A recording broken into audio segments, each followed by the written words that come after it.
Hello students, my self Sainath भाव sir. आपने मेरे यूट्यूब पे केमिस्ट्री के वीडियो लेक्चर्स तो देखे ही होंगे और सॉलिड स्टेट के up to solid state part 7 तक मैंने अपलोड किया है। अभी आगे के पार्ट्स भी बना रहा हूँ, लेकिन बहुत स्टूडेंट से डिमांड आ रही थी कि सर आप मैथ्स भी पढ़ाते होते हो, मैथ्स का भी लेक्चर्स वीडियो लेक्चर्स हमें चाहिए। तो ऑब्वियसली मैं मैथ्स का लेक्चर भी अभी अपलोड करते रहूँगा। तो this is my first lecture of maths.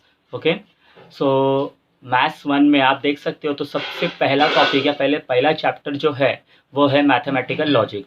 And logic is very very very easy chapter. इसमें कुछ फॉर्मूलेज रटने नहीं है, कुछ आपको इतना डीप में जाने का नहीं है, ठीक है। और logic is what very important. अगर आपने कंसिडर किया सी ई टी या जेई, लॉजिक इज़ इम्पॉर्टेंट, ठीक है। चलो देखते हैं लॉजिक में क्या क्या होता है। तो फर्स्ट ऑफ ऑल हम लोग देखेंगे मैथमेटिकल लॉजिक। इतना याद रखो, चैप्टर का नाम लॉजिक है, लेकिन आप इसमें खुद का लॉजिक मत लगाओ। ये बात सही नहीं है, ये बात गलत है, ऐसा सोचना भी नहीं। ओके, ऐसा सोचना भी नहीं है, ठीक है। लॉजिक इसमें लगाने का ही नहीं है। भले ही चैप्टर का नाम लॉजिक है, लेकिन ये थोड़ा अलग लॉजिक होता है, ठीक है। चलो चालू करते हैं। So the first chapter mathematical logic, the first chapter mathematical logic, chapter number 1 किसका? मैथ्स 1 का, ठीक है बेटा। अभी मैथ्स 1 में मैथमेटिकल लॉजिक अगर हम लोग शुरू करने जा रहे हैं तो हमेशा मैं एक लाइन के थ्रू उसको समझाता हूँ। देखो, अगर मैंने ये सेंटेंस लिख दिया, आप इस सेंटेंस पे थोड़ा सा जोर दीजिए। The God is nowhere, nowhere. इसका अगर हम लोग हिंदी में कन्वर्ट करना चाहे तो ऐसा रहेगा कि भगवान कहीं भी नहीं है, ईश्वर कहीं भी नहीं है, बराबर है। जो नास्तिक है, जो भगवान को मानते नहीं है या जिन्होंने भगवान को देखा ही नहीं है, वो बोलेंगे कहाँ है भगवान, मुझे दिखा, बराबर ना। ऐसे ही बोलेंगे ना। जो नास्तिक, नास्तिक मतलब जो भगवान को मानता नहीं है, तो उसका मीनिंग क्या, मतलब वो लोग क्या मानेंगे? द गॉड इज नोवेयर, बराबर है। लेकिन जो आस्तिक है, जो हमेशा भगवान की पूजा करते हैं, पूजा अर्चना करते हैं, वो लोग क्या बोलेंगे? भाई गॉड इधर ही है। तो देखो, मैं एक लेटर को चेंज कर रहा हूँ। इसको ही मैं ऐसे लिख सकता हूँ क्या? मैं सिर्फ एक लेटर को चेंज कर रहा हूँ। द गॉड इज, नो था ना, ये डब्लू का मैं इधर ले रहा हूँ। अभी बोलो क्या होगा? ये the God is now here, बराबर ना। सो ये स्टेटमेंट बताता है कि कोई भी बात जो रहेगी उसके दो पहलू रहते हैं। एक तो वो बात सच रहेगी, एक तो बात वो झूठ रहेगी। जिनको भगवान का अनुभव आया है, मतलब उनकी डिफ़िकल्टीज़ में उन्होंने मदद की है, तो ऑब्वियसली वो बोलेंगे हाँ है। और जो उनकी डिफ़िकल्टी में अगर मदद नहीं की तो ना बोलेंगे। सीधी सी बात है। मतलब हर बात के दो पहलू होते हैं, ठीक है। तो देखो, the god is nowhere, और इसका मीनिंग डब्लू को मैंने इधर ला दिया तो क्या हो गया? The god is now here. तो जो नास्तिक है वो ये बोलेंगे, जो आस्तिक है ये बोलेंगे, ठीक है। तो इसी के ऊपर, इसी लाइन के ऊपर अपना पूरा लॉजिक चलता है, ठीक है। अभी देखो, कोई भी बात अगर मैंने बोली, समझो मैंने बोला कि वो इंसान अच्छा है। मैंने क्या बोला? वो इंसान अच्छा है। मैं मेरी नज़र से देख रहा हूँ वो इंसान अच्छा है, लेकिन दूसरों की नज़र से वो कैसा रह सकता है? बुरा भी रह सकता है। मतलब हर बात के अच्छा और बुरा दो पहलू होते हैं। मतलब हर बात के दो पहलू होते हैं, अच्छा बुरा, या हम लोग उसको ही बोलते हैं सच और झूठ। तो सच को हम लोग इंग्लिश में क्या बोलते हैं? ट्रू। और झूठ को हम लोग क्या बोलते हैं? फॉल्स, बराबर ना। ट्रू फॉल्स, बराबर है। ट्रू फॉल्स, सत्य असत्य आप बोलते हो, बराबर है। तो इस ट्रू का हम लोग टी लेंगे और इस फॉल्स का हम लोग एफ लेंगे। तो बच्चा पूरा लॉजिक इसके ऊपर चलता है, टी एंड एफ के ऊपर। याद रखना आप, टी एंड एफ के ऊपर चलता है। तो इसमें कुछ बहुत ट्रिक्स है, वो मैं आपको बताते रहूँगा। तो याद रखना, मैथमेटिकल लॉजिक बहुत बहुत बहुत आसान चैप्टर है। ओके, इतना याद रखिए। अगर आपने ये चैप्टर कर लिया और 2-3 महीने के बाद फिर से किया, मतलब इसका प्रैक्टिस भी नहीं किया तो भी चलेगा, क्योंकि ये प्रैक्टिस करने से है ही नहीं, इसमें सिर्फ ट्रिक्स यूज़ करना है, ठीक है। चलो चालू करते हैं। सो अभी मैं एक्चुअल लॉजिक को शुरुआत करने वाला हूँ। फर्स्ट ऑफ ऑल मैं आपको बताना चाहता हूँ कि लॉजिक में स्टेटमेंट क्या होता है। सो फर्स्ट ऑफ ऑल हम लोग आज सीखने वाले, इंट्रोडक्शन सीखने वाले, तो इसमें स्टेटमेंट्स हम लोग को देखना पड़ेगा। स्टेटमेंट्स, अब ये स्टेटमेंट्स होता क्या है? स्टेटमेंट मतलब कोई भी बात, अगर मैंने बात बोल दी, समझो मैंने बोल दिया कि वो इंसान, भी बोला था मैंने, वो इंसान अच्छा है, सो इट इज़ माई स्टेटमेंट। लेकिन इस बात के दो पहलू हो सकते हैं। अगर मैं मेरी नज़र से देख रहा हूँ तो वो इंसान अच्छा है, दूसरों की नज़र से देखेगा तो वो बुरा भी हो सकता है, बराबर। इसको हम लोग स्टेटमेंट बोलते हैं। तो बच्चे, स्टेटमेंट होता क्या है? हम लोग को इसकी डेफिनेशन नहीं पढ़नी है, लेकिन हम लोग को ये पढ़ना है कि लॉजिक में किसको स्टेटमेंट कंसिडर करते हैं। तो फर्स्ट, लॉजिक में हमेशा याद रखो, लॉजिक में कोई भी एक्सक्लामेटरी, उसके बाद इंटरोगेटिव,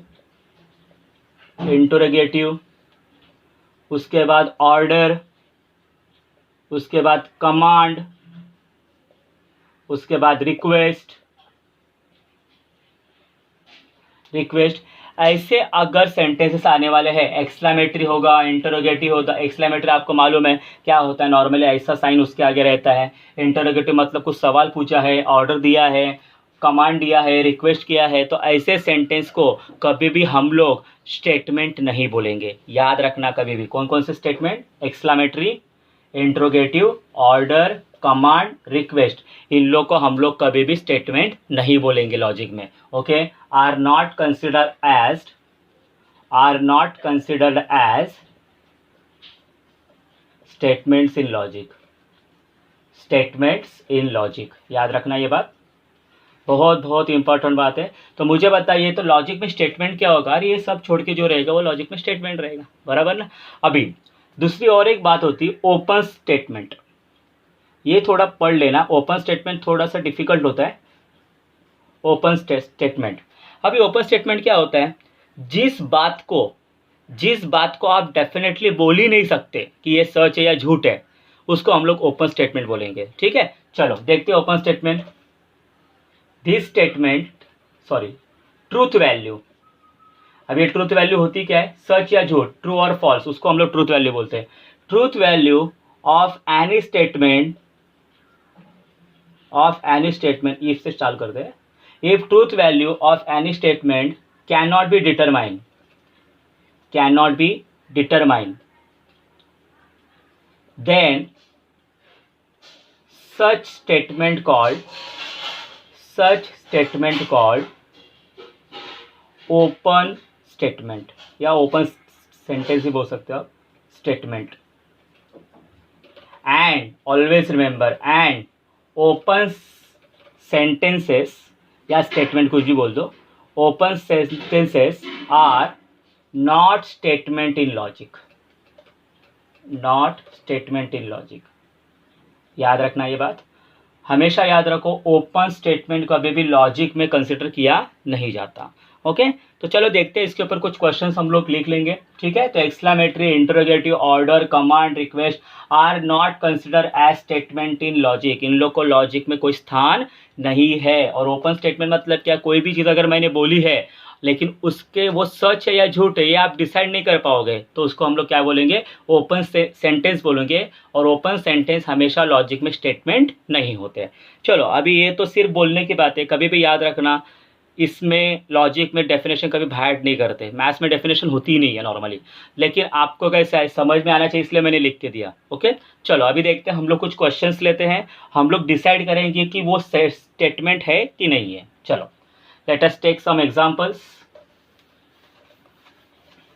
चलो, क्वेश्चन नंबर 1 फटाफट लिखते जाऊंगा मैं। Question number 1, please give me a water. आपको पता भी चल गया होगा मेरा क्या इसका मीनिंग, मतलब क्या आंसर आएगा। Okay, what is your name?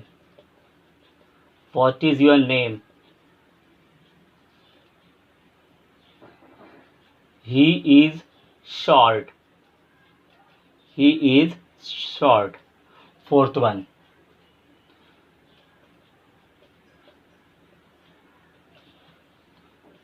the rose is red in color। Fifth अगर हम लोग बोलेंगे 3 + 4 = 7। Sixth, x × 3 = 9।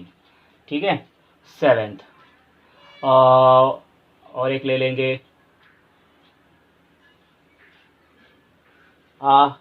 ऐसे लिखेंगे ना, it is very सैडफुल।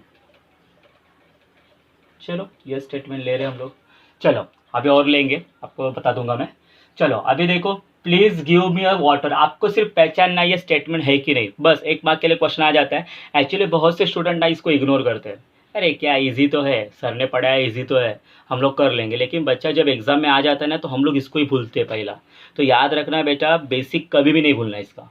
Okay, so please give me a water, please मतलब क्या, इसने रिक्वेस्ट की है, तो मैंने क्या बोला है, रिक्वेस्ट कभी भी स्टेटमेंट नहीं गिना जाता है। सो मैं इधर लिखूंगा it is not a statement. हाँ, वो क्यों स्टेटमेंट नहीं वो नहीं लिखना, it is a request hence it is not a statement वो मत लिखना, it is not a statement, आपको सिर्फ इतना लिखना है, आपको पता है कि क्यों है वो।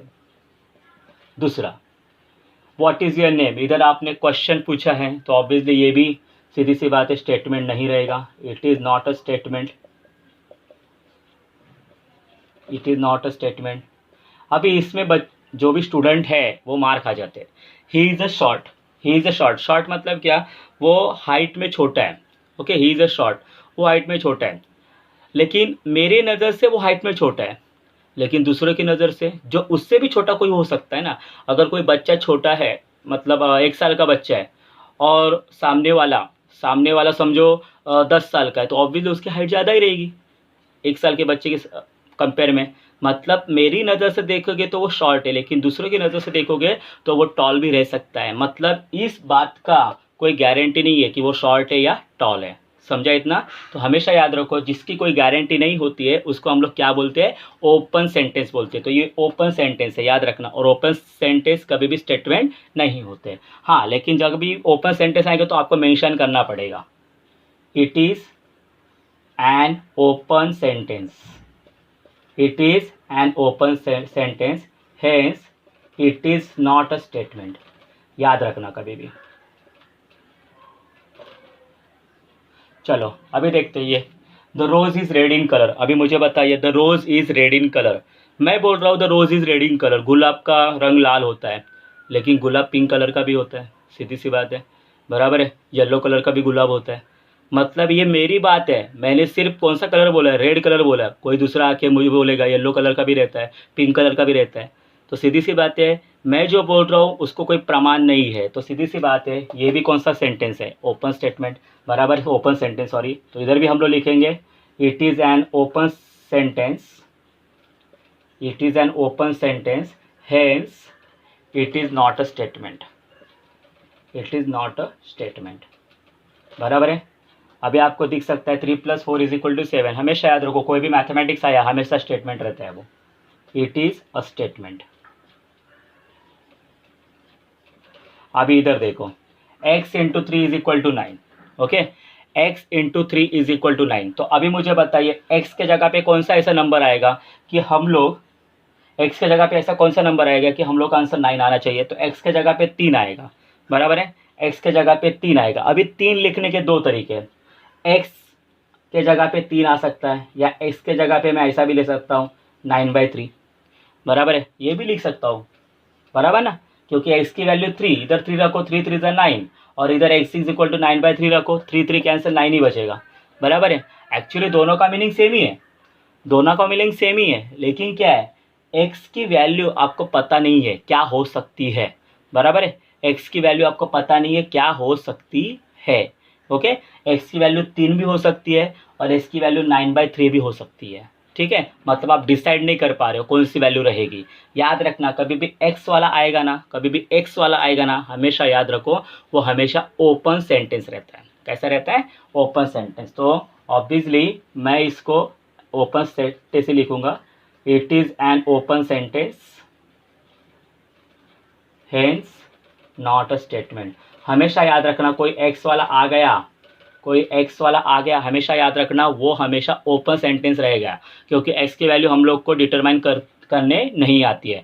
x के जगह पे मैं 3 भी लिख सकता हूँ, 3 3 9 होगा, कोई भी बच्चा बोल देगा, लेकिन वो 3 को मैं ऐसे भी लिख सकता हूँ, 9/3 भी लिख सकता हूँ, या 18/6 भी लिख सकता हूँ, बराबर ना, 18/6 भी लिख सकता हूँ, तो भी 9 आंसर आएगा ना, बराबर है। मतलब x की बहुत सारी वैल्यू है तो मैं डिटरमाइन नहीं कर सकता, ठीक है। चलो अभी इधर इट इज़ वेरी सैड, अभी ये क्या, एक्सक्लेमेटरी, देखो ये साइन आ गया ना, एक्सक्लेमेटरी है, सो it is not a statement, it is not a statement. तो आपको मुझे लगता है इन उधर जो क्वेश्चंस दिए मैंने उसके द्वारा आपको पता चल गया होगा कि स्टेटमेंट होता क्या है। तो कोई भी रिक्वेस्ट, कोई भी कमांड, कोई भी इंटरोगेटिव सेंटेंस, कोई भी एक्सक्लेमेटरी सेंटेंस, ओके, कोई भी आपने किसी को ऑर्डर दी है तो वो स्टेटमेंट नहीं रहेंगे। और ओपन सेंटेंस कैसे पहचानने का, जिसकी वैल्यू आप डिसाइड कर ही नहीं सकते कि ये सच है या झूठ है, उसको हम लोग ओपन सेंटेंस बोलेंगे, ठीक है। और हमेशा अगर x आएगा, x into 3 = 9, x into 4 something 12 है, तो हमें हमेशा याद रखो x की वैल्यू बहुत ज़्यादा हो सकती है, कुछ भी हो सकता है, इसलिए वो हमेशा ओपन सेंटेंस ही रहेगा। तो मुझे लगता है आपको ये सब पता चल गया है। अभी मैं और कुछ क्वेश्चंस करवाऊंगा आपको, तो आप प्लीज़ 10 सेकंड में इसको कॉपी कर लीजिए, उसके बाद हम लोग आगे बढ़ेंगे।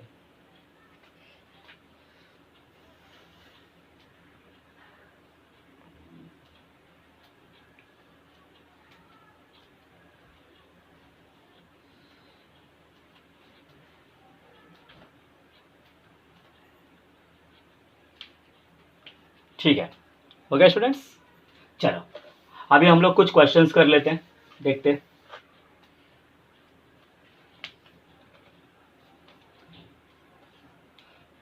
ये मुझे लगता है 7th क्वेश्चन था, तो ये 8वां ले लेते हैं। The sun is set at west, ठीक है, the sun is set at west. 9, why you go there. 10, he is a very clever man, very clever man. The moon revolves around the earth, around the earth। ठीक है, ये थोड़े question है, हम लोग कर लेते हैं। तो मुझे लगता है आपको पता भी चल गया होगा कि आंसर क्या बोलने वाला है सर। सीधी सी बात है, the sun is set at the west, सीधी सी बात है, एक स्टेटमेंट होगा, okay. The sun is set at west, बराबर है, सन जो रहता है वो वेस्ट में ही सेट होता है, ठीक है। सेट मतलब क्या, वो डूबना। So it is a statement, it is a statement. Why you go there, why आ गया, क्वेश्चन मार्क आ गया, तो ये स्टेटमेंट होगा क्या, नहीं, it is not a statement, it is not a statement. He is a very clever man, मेरे नज़र से अगर देखोगे तो वो क्लेवर मैन है, किसी और की नज़र से देखोगे तो वो क्लेवर रह भी नहीं सकता, हो भी सकता है। तो इसकी मैं गारंटी कुछ दे ही नहीं सकता, तो जिस बात की गारंटी नहीं दे सकते उसको हम लोग क्या बोलेंगे, ओपन सेंटेंस। तो हम लोग को लिखना पड़ेगा उधर, it is an open sentence, it is an open sentence, hence not a statement, hence not a statement.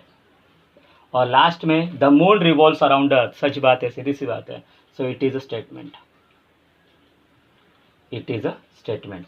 तो मुझे लगता है आपका जो भी कंफ्यूजन था कि स्टेटमेंट और ओपन सेंटेंस, स्टेटमेंट किसको बोलेंगे, ओपन सेंटेंस किसको बोलेंगे, आपका कंफ्यूजन अभी दूर हो गया होगा। तो बच्चा ये कॉपी कर लो, उसके बाद हम लोग आगे बढ़ेंगे।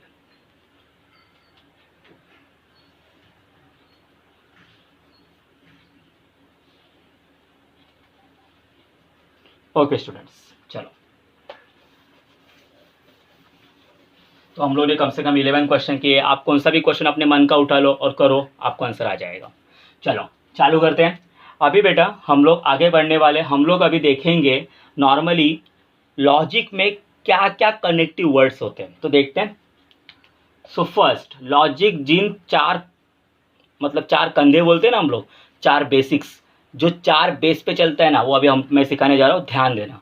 तो लॉजिक में बेटा हमेशा याद रखो, हमेशा चार वर्ड्स यूज होते हैं। पहला वर्ड यूज होगा दैट इज एंड या बट, इसको बोलेंगे, ठीक है, एंड या बट। एंड और बट आएगा तो आपको ये साइन यूज करना है, ये वाला साइन, ठीक है, हमेशा याद रखो। एंड या बट आएगा तो ये वाला साइन यूज करना है, और इस साइन को हम लोग बोलेंगे कंजक्शन। क्या बोलेंगे, कंजक्शन, मतलब दो चीजों को जोड़ने वाला, बराबर है। एंड या बट अगर ऐसा रहेगा तो इसको हम लोग बोलेंगे कंजक्शन, और ये साइन लगेगा लॉजिक में। उसके बाद अगर और ये आ गया तो आप इसको ऐसा साइन लोगे, इसको बोलते हैं डिसजंक्शन, डिसजंक्शन, ठीक है। उसके बाद स्टार्टिंग इफ से हो रही है और कहीं बीच में देन आ रहा है तो आपको सिंगल एरो लिखते हैं, ऐसा बनाते हैं, ठीक है, सिंगल एरो से डिनोट करते हैं। इसको बोलते हैं हम लोग इम्प्लीकेशन, इम्प्लीकेशन, होना, समथिंग बोलते हैं उसको, इम्प्लीकेशन। और अगर कहीं बीच में इफ़ एंड ओनली इफ आ रहा है, बीच में आएगा हमेशा, इफ़ एंड ओनली इफ आ रहा है, या ये नहीं तो ये दिया जाता है आई डबल एफ, हमेशा याद रखना। इफ़ एंड ओनली इफ आ रहा है या आई डबल एफ आ रहा है तो हमेशा याद रखो उसके लिए डबल एरो यूज़ करते हैं। इसको बोलते हैं, अगर सिंगल एरो को इम्प्लीकेशन बोलेंगे तो डबल एरो को क्या बोलेंगे, डबल इम्प्लीकेशन। ठीक है, डबल इम्प्लीकेशन। तो ये बातें याद रखना क्योंकि ये बातें बहुत इंपॉर्टेंट है, पूरा लॉजिक इसके ऊपर ही चलने वाला है अभी। ठीक है, चलो। एंड अगर बट, एंड या बट आ गया तो ये वाला साइन कंजक्शन उसको बोलेंगे, और ये वाला साइन डिसजंक्शन। इफ देन आ गया एरो, इम्प्लीकेशन, और बीच में कहीं इफ एंड ओनली इफ आ गया तो बेटा डबल इम्प्लीकेशन। समझा इतना? तो अभी देखते हैं इसके ऊपर क्वेश्चंस कैसे आते हैं। नॉर्मली क्या होता है बच्चा, इसके ऊपर क्वेश्चंस हमेशा दो तरीके के आते हैं, तीन तरीके के आते हैं सॉरी। एक ट्रूथ टेबल बनाना, दूसरा आपको सिम्बॉलिकली दिखाना, और तीसरा उसकी ट्रूथ वैल्यू निकालना। तो ये तीनों आज कर लेंगे हम लोग। ठीक है, चलो चालू करेंगे। तो आपने कॉपी कर लिया होगा, चलो देखते हैं। अभी मैं क्या करूँगा, मैं आपको पहले शॉर्टकट नहीं बताने वाला, इसका एक शॉर्टकट भी है वो अभी नहीं बताऊँगा, मैं पहले आपको पूरा करवाऊँगा उसके बाद शॉर्टकट बताऊँ। ठीक है, तो आप ध्यान रखना। एंड अगर ये साइन आएगा तो एंड या बट दोनों में से एक वर्ड यूज़ करना। आपको एंड अच्छा लग रहा है आप एंड यूज़ करो, आपको बट अच्छा लग रहा है बट यूज़ करो, आपकी मर्जी। अगर ये साइन दिखा तो क्या यूज़ करोगे, और अगर ये साइन दिखा तो स्टार्टिंग इफ से करने का और दूसरे सेंटेंस से पहले देन लिखने का, और डबल एरो आया तो पहला सेंटेंस, बीच में ये, फिर दूसरा सेंटेंस। हमेशा दो सेंटेंस आपको दिए जाएंगे। ठीक है, चलो चालू करते हैं। इनके नाम हमेशा याद रखो, बाहर करने की ज़रूरत नहीं है, ये सिर्फ सीईटी में पूछा जाता है। ये जो नाम है हमेशा सीईटी में पूछा जाता है, इसमें पूछा नहीं जाएगा आपको। ठीक है, चलो चालू करते हैं। अभी हम लोग क्या करेंगे, मैं क्वेश्चन दे रहा हूँ, क्वेश्चन देखो कैसा है, इसमें बेस क्वेश्चन करते हैं। क्वेश्चन ऐसा है, right following sentences in English. In English, English में या वर्बल फॉर्म पे बोलते हैं उसको, right in the verbal form. मतलब आपको अभी देखो क्या दिया जाता है। पहला क्वेश्चन आपको हमेशा याद रखो, इस पर पी और क्यू भी लेना है, पी और क्यू, और हमेशा हमेशा याद रखो वो कैपिटल नहीं रहेंगे, स्मॉल ही रहेंगे, पी और क्यू। सपोज मैंने पी लिख दिया, Nagpur is in Maharashtra, Nagpur is in Maharashtra, and Delhi is capital of India, Delhi is capital of India. हमेशा याद रखो मैंने बोल के रखा है कि इसमें अपना लॉजिक मत यूज़ करो, सर ऐसा नहीं होता वैसा नहीं होता, कुछ नहीं, सेंटेंस दिया जाता है उसके ऊपर सिर्फ ध्यान देने का। चलो, और मैंने आपको दिया, चलो इसका आंसर लिखो रे। ये पहला लिखेंगे हम लोग, फिर ये लिखेंगे, फिर ये लिखेंगे, फिर ये लिखेंगे, इसके बारे में हम लोग पढ़ लेंगे, फिर ये लिखेंगे, फिर हम लोग ये लिखेंगे, और उसके बाद हम लोग समझो ये लिख देते हैं। ओके, चलो अभी देखो मैं एक ही क्वेश्चन के द्वारा आपको सब ये पढ़ाऊंगा। ठीक है, उसके बाद हम लोग शॉर्टकट सीखना चालू कर देंगे। तो आपको दिख रहा है हम लोग ने पहला क्वेश्चन क्या लिया, पी क्या लिखा है, Nagpur is in Maharashtra. Okay, सच है कि झूठ है मुझे मालूम नहीं है, एक्चुअली ये सच ही है, लेकिन ये कभी सोचने का नहीं। इसमें कभी भी आप सिंबॉलिक से वर्बल में जाओगे, वर्बल से सिंबॉलिक में जाओगे, कभी सोचने का नहीं वो। क्यों, Delhi is capital of India है ही। चलो चालू करते हैं। अभी पहला देखो, पहला क्या लिखा है, पी, ये वाला साइन क्यू। तो आपको मालूम है अगर ये वाला साइन आएगा तो मैं दो वर्ड यूज़ कर सकता हूँ, दैट इज़ एंड या बट। बराबर, एंड या बट दोनों में से एक वर्ड तो मैं यूज़ कर सकता हूँ, तो मुझे अच्छा लगता है एंड ये वर्ड यूज़ करना। तो पहला मैं पी लिखूंगा, उसके बाद एंड लिखूंगा, उसके बाद क्यू लिखूंगा। तो बोलो पी क्या है, नागपुर इज इन महाराष्ट्र, तो लिख रहा हूँ मैं, Nagpur is in Maharashtra, and हमेशा याद रखो एंड आपको पूरे वर्ड लिखना है, आप ये साइन नहीं बना सकते। ठीक है, ये साइन कभी मत बनाना। एंड क्यों क्या है बेटा, Delhi is in capital of India, Delhi is capital of India, capital of India. मुझे लगता है आपको समझ में आ भी गया होगा। दोनों सेंटेंस को देखो जोड़ दिया इसने, कनेक्शन कर दिया। ठीक है, तो पहला तो आपका हो गया, दूसरा, अभी दूसरा तो आपको आराम से आ जाएगा। यस, सर ने बताया अभी क्या सिर्फ एक वर्ड तो यूज़ करना है। और तो बोलो क्या आएगा, नागपुर इज इन महाराष्ट्र और Delhi is capital of India. कैसा लिखोगे आप? Nagpur is in Maharashtra, Nagpur is in Maharashtra और Delhi is capital of India, Delhi is capital of India. Okay, चलो 2 सेंटेंस तो हो गए आपके, आपको 2 मार्क्स मिल भी गए, क्योंकि बहुत बार आप अगर बोर्ड्स के पेपर देखोगे 1995 से तो बहुत बार ये क्वेश्चन पूछा जा चुका है। ठीक है, चलो ये क्वेश्चन नहीं, ऐसे क्वेश्चन पूछे जा चुके हैं। तो मुझे लगता है आपने 2 कॉपी कर लिए होंगे। चलो हम लोग आगे बढ़ते हैं।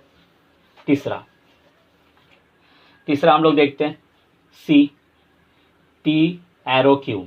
अभी मैंने क्या बोला, एरो रहेगा तो आपकी स्टार्टिंग हमेशा इफ से होनी चाहिए। इफ तो पहला इफ लिखेंगे, उसके बाद पी वाला लिखेंगे, उसके बाद देन लिखेंगे, उसके बाद क्यू वाला लिखेंगे। समझा? इतना समझ में आ रहा है? चलो चालू करते हैं। इफ स्टार्टिंग, उसके बाद P, Nagpur is in Maharashtra. If Nagpur is in Maharashtra,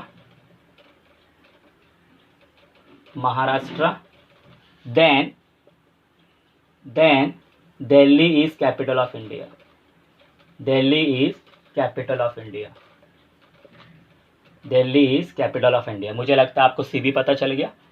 D P double arrow Q, double arrow दिख रहा है तुम लोग को, तो मुझे लगता है आपको पता है सिंगल एरो आया तो स्टार्टिंग इफ से होनी चाहिए, एंड देन से होना चाहिए। अगर डबल एरो आया तो पहला पी वाला लिखने का, बीच में इफ एंड ओनली इफ लिखने का, बाद में क्यू वाला लिखने का। समझ में आ गया? तो क्या लिखोगे बोलो?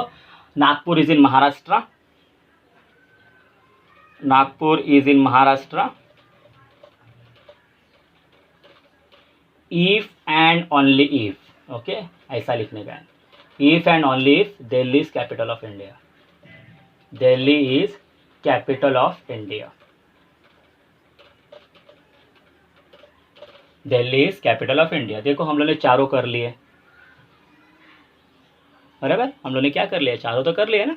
ठीक है, तो अभी सिर्फ यही देखने का है। तो आप पहले कॉपी कर लीजिए, उसके बाद हम लोग इसको देखते क्या होगा। ठीक है, मैं आपको सिर्फ ये बताऊंगा, आप ये आराम से कर पाओगे।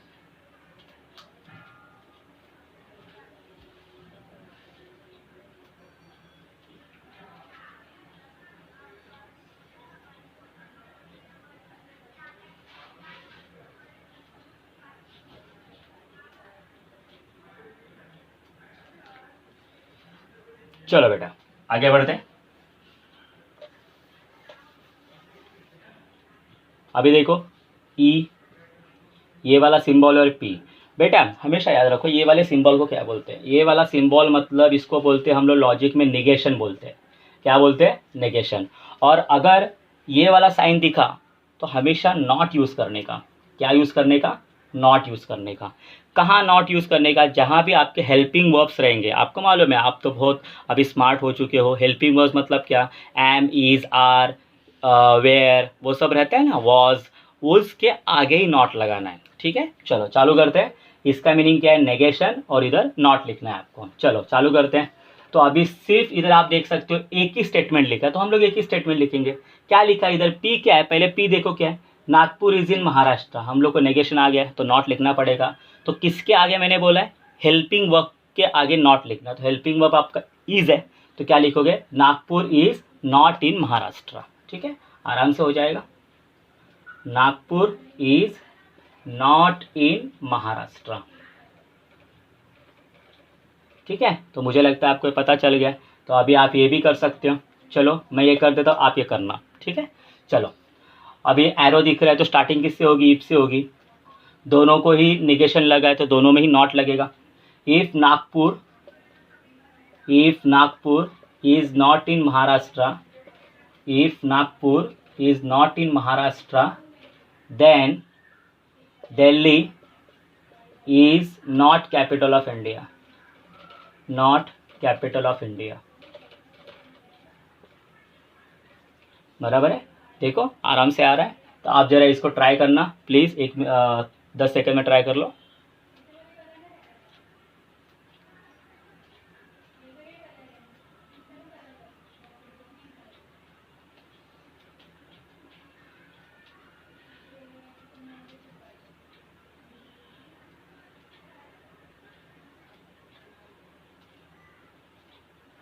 चलो मुझे लगता है आपने ट्राई किया होगा। तो जो जी है वो ऐसा रहेगा। आपको मालूम है डबल एरो है, तो सीधी सी बात है इफ़ एंड ओनली इफ आएगा, लेकिन बीच में आएगा। तो पहले सेंटेंस को आपको मालूम है नॉट लगेगा, तो क्या लिखोगे, Nagpur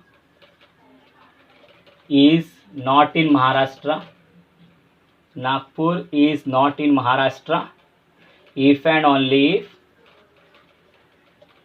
Delhi is capital of India. हमेशा याद रखो, इसको नॉट नहीं लगा है, नेगेशन साइन नहीं लगा है, तो मत लिखना बेटा Delhi is not capital of India, not capital of India.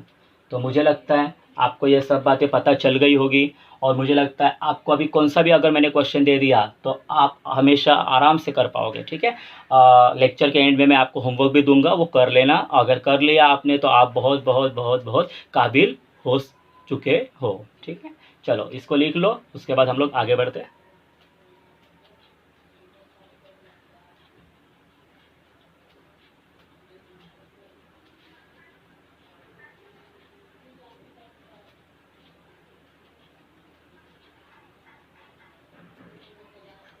चलो बेटा आगे बढ़ते हैं। तो हम लोग को क्या क्वेश्चन था, हम लोग को इसको बोलते हैं सिंबॉलिक फॉर्म। क्या बोलते हैं, सिंबॉलिक फॉर्म। देखो सिंबल दिख रहा है ना, प्योर क्यू, ये सब सिंबल ही है। सिंबॉलिक फॉर्म था, हम लोग ने इंग्लिश में लिखा। अभी हम लोग को इंग्लिश में दिया जाएगा, हम लोग को सिंबॉलिक फॉर्म में लिखना है। समझ में आ गया, देखो क्वेश्चन उल्टा हो जाएगा अभी। चलो तो मैं क्वेश्चन को घुमा रहा हूँ। तो क्वेश्चन देखो कैसा, right symbolic form, right symbolic form. कभी कभार ये भी क्वेश्चन पूछ लेते हैं। तो इसके लिए मैंने आपके जो टेक्स्ट बुक है जो नया बनाया है अभी गवर्नमेंट ने, तो ऑब्वियसली मैं उसको ही लेने वाला हूँ। चलो राइट सिंबॉलिक फॉर्म, तो देखते हैं फर्स्ट सेंटेंस क्या होगा। तो first sentence which is mention in your book, text book, is Nagpur is in Maharashtra, यही लिखा है, and Chennai is in Tamil Nadu, Chennai is in Tamil Nadu. मुझे ये नहीं देखना है कि कौन कहाँ है, मुझे सिर्फ सिंबॉलिक फॉर्म लिखना है। याद रखना, अरे सर ऐसा नहीं होता है, वैसा नहीं होता है, क्यों देखने का है, वो बाद में हम लोग देखेंगे। जब हम लोग को क्वेश्चन पूछा जाएगा वैसा तो हम लोग देखेंगे। ठीक है, तो आपको इसका सिंबॉलिक फॉर्म बनाना है। तो हमेशा याद रखो सिंबॉलिक फॉर्म डायरेक्ट नहीं लिख देने का, उसके भी कुछ तरीके होते हैं। तो आप पहला इस पर कनेक्टिव वर्ड ढूंढो, कौन सा वर्ड कनेक्टिव है, कौन सा वर्ड कनेक्टिव है, एंड तो इसके पहले जो रहेगा वो पी रहेगा, उसके बाद में जो रहेगा वो क्यू रहेगा। तो पहले आप लेट लिखना, लेट मानते हम लोग, पी वैसे के वैसे लिखना, अपने मन का कुछ भी मत लिखना। Nagpur is in Maharashtra, Nagpur is in Maharashtra, और क्यू क्या है, Chennai is in Tamil Nadu, Chennai is in Tamil Nadu. तो आपका सिंबॉलिक फॉर्म क्या आएगा, इधर लिखने का सिंबॉलिक फॉर्म। तो बेटा आपका सिंबॉलिक फॉर्म क्या आएगा, पी, ये वाला साइन, क्यू। हो गया कि नहीं, आराम से हो जाएगा ना। ओके चलो सेकंड करते हैं। सेकंड दिया है ट्रायंगल इज इक्विलैटरल और आइसोस्केल्स। चलो अभी बहुत बार स्टूडेंट इसमें गड़बड़ कर देते हैं, क्योंकि उनको दूसरा जो सेंटेंस है वो पता ही नहीं चलता क्या लिखा है, क्योंकि इधर पता चल रहा है चेन्नई इज इन तमिलनाडु, इधर पता ही नहीं चल रहा है कौन सा दूसरा स्टेटमेंट है। तो याद रखना बेटा, अगर ऐसा मर्ज करके आया है ना, तो हमेशा याद रखो जो पहला वाला रहता है ना, पहला वाला वर्ड वही हमेशा रिपीट होता है। तो चलो देखते कैसा। मुझे बताइए मेन कनेक्टिव कौन है, और मिल गया ना। तो ये वाला क्या रहेगा, पी, और ये वाला क्या रहेगा, क्यू। तो चलो देखो, लेट पी क्या लिखा है, ट्रायंगल इज इक्विलैटरल, बराबर ना। क्यू, अभी क्यू क्या सिर्फ आइसोस्केल से लिखोगे, नहीं, आपको स्टेटमेंट लिखना पड़ता है इधर। तो आप क्या करोगे, आइसोस्केल ये किसके बारे में लिखा होगा, ट्रायंगल के बारे में लिखा होगा ना, क्योंकि ये इक्विलैटरल और आइसोस्केल ये प्रॉपर्टी ट्रायंगल की ही है। इसलिए आप हमेशा याद रखो ये वर्ड को इंपॉर्टेंट दे रहेगा कभी भी। तो आप ये वर्ड दोबारा भी लिख सकते हो, ट्रायंगल इज आइसोस्केल्स। ठीक है, तो अभी आपका सिंबॉलिक फॉर्म क्या आ जाएगा, याद रखना कभी भी ये बात है। सिंबॉलिक फॉर्म पी, उसके बाद और है मतलब ये वाला साइन। ठीक है, चलो दो क्वेश्चन तो आपके हो गए। चलो नेक्स्ट पढ़ते, तीसरा।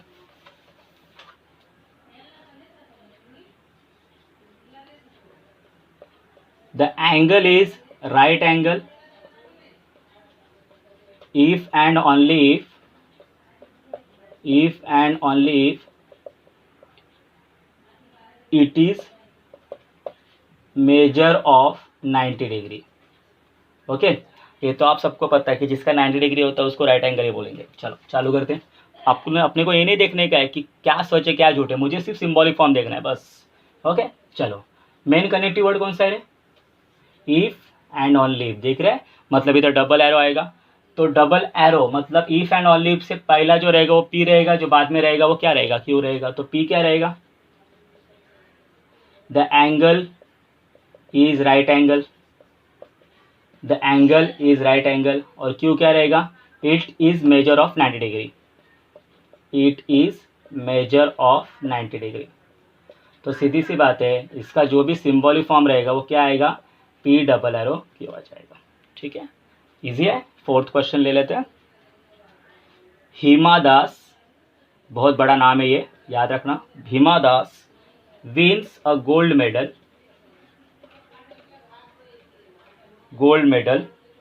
if and only if she runs fast, okay, Hima Das आपको मालूम है रनिंग में है। ओके, बहुत बड़ा नाम है इनका। चलो, Hima Das wins a gold medal if and only if she runs fast. तो सीधी सी बात है, मेन कनेक्टिव वर्ड कौन सा है? इफ एंड ओनली इफ है। तो आप क्या करोगे? लेट पी, बोलो क्या लिखोगे? हिमा Das wins a gold medal, और क्यों क्या लिखोगे? She runs fast. अभी याद रखना कभी भी, ये शी वर्ड किसको रिप्रेजेंट कर रहा है? हिमा दास को ही रिप्रेजेंट कर रहा है ना। ओके, तो हमेशा याद रखो, आप शी भी लिख सकते हो इधर, या उनका नाम भी लिख सकते हो। तो अगर नाम दिया है इधर, अगर नाम दिया है पर्टिकुलर व्यक्ति का, पर्टिकुलर प्लेस का अगर नाम दिया, तो उस नाम को रिपीट करो बेटा। ओके, तो आप इधर शी रन्स फास्ट मत लिखो, क्या लिखोगे? Hima Das runs fast. ठीक है, अगर कोई पर्टिकुलर व्यक्ति के बारे में या कोई पर्टिकुलर चीज़ के बारे में अगर दिया है, तो याद रखना बेटा, उसको जो भी वर्ड इधर यूज़ किया है उसको इधर नहीं लिखने का, उसका नाम ही लिखने का इधर। फिर से, Hima Das runs fast. Okay, तो मुझे बताइए, हिमा Das wins a gold medal, तो पी आ गया। If and only if double arrow क्यों आ गया? ओके, बराबर है। चलो आगे बढ़ते हैं। Fifth question will take,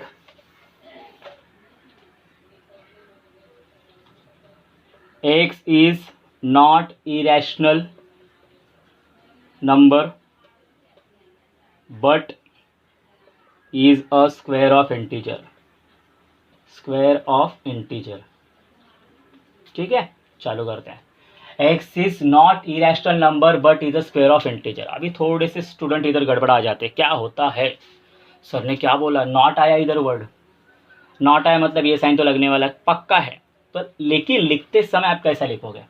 late P. अरे पहला मेन कनेक्टिव वर्ड तो ढूंढो, बट आ गया, मतलब ये वाला साइन आएगा, एंड वाला। तो अभी आप देखोगे, हमेशा याद रखो, भले ही जो आपको स्टेटमेंट दिया है उसमें नेगेटिव बोला है, लेकिन पी और क्यू हमेशा पॉजिटिव लेने का। क्या लेने का? पॉजिटिव, मतलब नॉट हटा देने का पी और क्यू लिखते समय। तो इसमें देखो नॉट है तो इसको हटा दो, बोलो क्या आएगा तब? X is irrational number, Q क्या आएगा?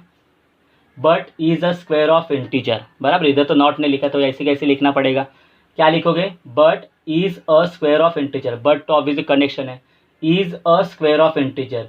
ये स्क्वायर ऑफ इंटीजर किसके बारे में बोला है? इसके बारे में ही बोला है ना। तो x is a square of integer, या आप इधर ईट भी लिख देते, eat is the square of integer तो भी चलता। ठीक है, चलो चालू करते हैं।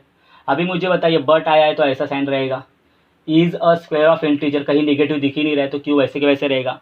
अभी आप देख सकते हो, मैंने पी माना है एक्स इज इरेशनल नंबर, लेकिन स्टेटमेंट में क्या लिखा है? नॉट लिखा है, मतलब इधर क्या आएगा? निगेशन ऑफ पी आ जाएगा। ओके, समझ में आ गया। चलो एक और आपके लिए दे देता हूँ, आप करना। Dhaka is a capital of Sri Lanka,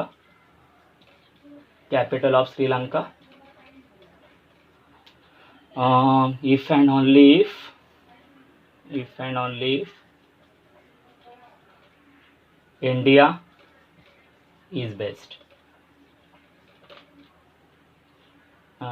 is not लिख देते हम लोग ना, नहीं, Dhaka is capital of India if India is not a poor country, ऐसा लिख देते हैं, नॉट ए पुअर कंट्री। चलो इसका करो, देखते हैं आपका आंसर आता है क्या। इसको लिख लो, इसको करो, फिर मैं इसको आंसर बता देता हूँ।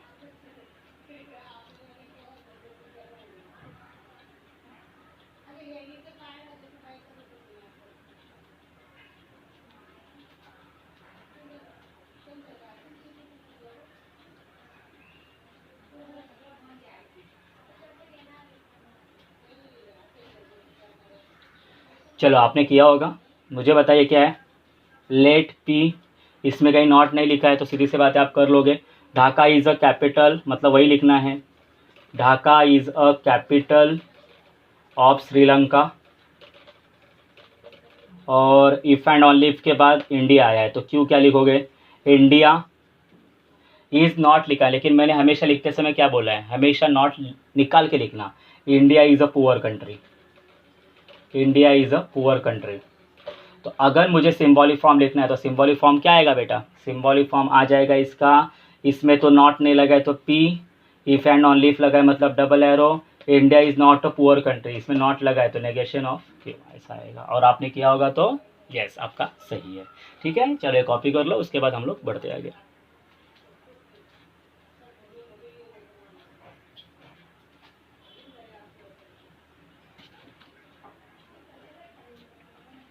चलो बेटा आगे बढ़ते हैं। तो मुझे लगता है कि आपको ये टाइप के अगर क्वेश्चन आ जाएंगे तो आप आराम से कर पाओगे इसको। चलो अभी मैं अपने शॉर्टकट्स बता रहा हूँ आपको। अभी शॉर्टकट्स क्या है, तो बेटा हमेशा याद रखो, अभी मैं जो पढ़ाने जा रहा हूँ उसको हम लोग बोलेंगे ट्रूथ वैल्यूज़, या हम लोग उसको ट्रूथ टेबल भी बोल सकते हैं। ये टेबल भी बनाना सीखेंगे हम लोग, ट्रूथ टेबल्स या ट्रूथ वैल्यूज़। इसको कैसा याद रखने का, इसके लिए मैंने खुद शॉर्टकट एक बनाया है, ध्यान रखना। तो पहला शॉर्टकट्स, ये जुबान याद रखना है आपको। पहला हमेशा याद रखो, इसमें मैंने क्या बोला, इसमें आपको डील किससे करना है, सच और झूठ से डील करना है, मतलब ट्रू और फॉल्स से डील करना है। तो ट्रू के लिए हम लोग कैपिटल टी लेंगे, फॉल्स के लिए हम लोग कैपिटल एफ ले लेंगे। ठीक है, चलो तो शॉर्टकट्स में क्या आएगा देखो, ये पहला शॉर्टकट है। अगर एंड साइन के, मतलब इस साइन के दोनों बाजू पे टी रहेगा तो ही टी लिखना। क्या बोला मैंने, मैं जो बोल रहा हूँ वो रिपीट करना आप भी मन में, क्योंकि क्या है, और नहीं समझेगा तो बार बार इस वीडियो का ये पार्ट तो जरूर देख लेना। एंड के दोनों बाजू पे अगर टी रहेगा तो आपको टी लिखना है, बराबर है। अगर दोनों बाजू पे टी नहीं है, ओके, दोनों बाजू पे टी नहीं है तो डायरेक्ट एफ लिख देने का। ठीक है, तो इसको, या all R F, all R F. तो इसको याद रखने के लिए मैंने खुद की एक शॉर्ट टेक्निक बोली है, उसको मैं बोलता हूँ टाटा। ये याद रख लो, okay, Tata, T and T क्या होगा, टी रहेगा ना, सीधी सी बात है। तो हमेशा याद रखो इसको शॉर्टकट क्या है, Tata, Tata, T T T आएगा, ऐसा, बराबर है। तो चलो एंड के दोनों बाजू पे अगर टी है तो टी लिखोगे, तो मुझे बताइए इसका आंसर क्या आएगा। इसके हिसाब से दोनों बाजू पे टी रहना चाहिए तो ही टी आएगा। दोनों बाजू पे टी है क्या, नहीं, एफ लिखो, खत्म बात। इसका आंसर क्या आएगा, इसके हिसाब से क्या है, दोनों बाजू पे टी है तो ही टी रहेगा, तो इधर थोड़ी टी दिख रहा है तुम लोग को ही, तो क्या आएगा, एफ आएगा। समझ में आ गया तुम लोग को, ठीक है। चलो आगे बढ़ते हैं, और हमेशा जब हम लोग ट्रिप टेबल निकालेंगे तो आपको आदत भी हो जाएगी इसकी। चलो दूसरा शॉर्टकट, दूसरा शॉर्टकट ऐसा है, एफ और एफ रहेगा तो ही एफ आएगा, मतलब और साइन के दोनों बाजू पे एफ रहेगा तो ही एफ लिखना, नहीं तो ट्रू लिख देना। बाकी सब all are true, all are true, बाकी सब बचे वो सब क्या रहेंगे, ट्रू। तो इसको शॉर्टकट हाइड करने के लिए मैं ये यूज़ करता हूँ, फीफा, वर्ल्ड कप रहता है फीफा का, फुटबॉल, ओके, मैं ये याद रखता हूँ, फीफा। फीफा मतलब क्या, एफ एफ एफ रहेगा, सीधी सी बात है। तो पहला क्या याद रखोगे, टाटा, टी टी टी, और दूसरा क्या याद रखोगे, फीफा, एफ एफ एफ। समझा इतना। तो आर के दोनों बाजू पे अगर एफ रहेगा तो ही एफ लिखना, नहीं तो टी लिख देना। तो मुझे बताइए इसका आंसर क्या आएगा बेटा, दोनों बाजू पे एफ है क्या, नहीं, तो डायरेक्ट लिख दो ना टी, देखना ही नहीं कभी। इसका आंसर क्या आएगा बेटा, दोनों बाजू पे एफ है क्या, नहीं है इधर, देखो कहाँ है, तो क्या लिख दोगे, टी लिख लोगे, बराबर। तो ये याद रखना, ठीक है। तो इसको नाम क्या दिया हम लोग ने, टाटा, इसको नाम क्या दिया, फीफा। तीसरा टाटा फीफा, तीसरा। अभी हम लोग देखते हैं एरो वाला। अभी एरो में थोड़ा एक गड़बड़ी होता है, ध्यान देना। एरो में मैं चारों पॉइंट लेके चलता हूँ, ए बी सी डी, ठीक है, ए बी सी डी। चालू करते हैं बेटा। एरो में क्या होता है, देखो एरो में क्या होता है,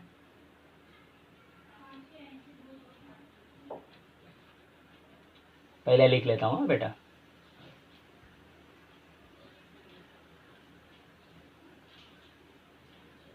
हाँ चलो चालू करते हैं।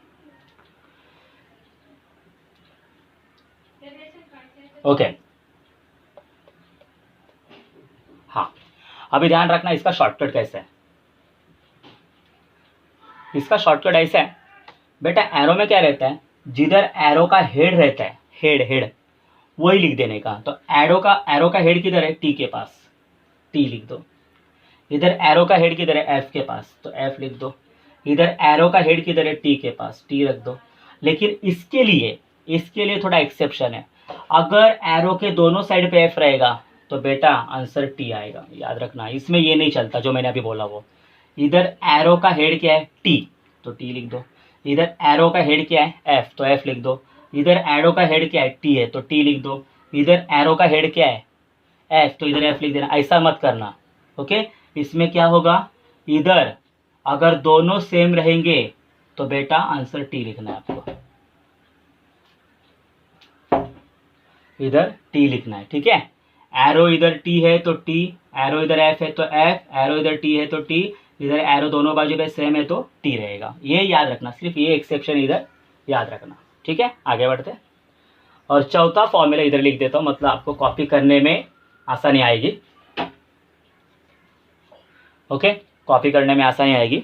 चौथा, चलो चौथा चालू करते हैं। अगर डबल एरो के दोनों साइड पे, डबल एरो के दोनों साइड पे अगर सेम रहेगा, याद रखना कभी भी, डबल एरो के दोनों साइड पे, डबल एरो के दोनों साइड पे सेम रहेगा तो क्या आंसर आएगा, टी आएगा,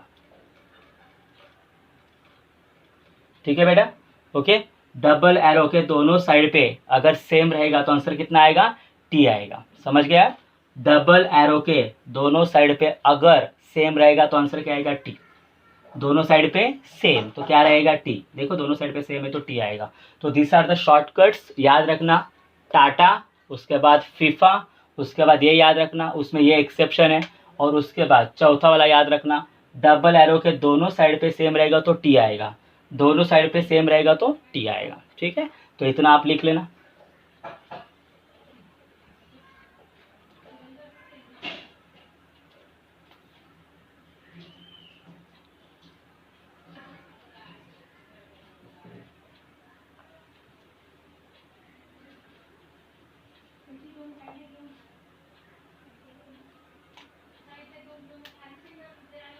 चलो फिर से पढ़ते हैं।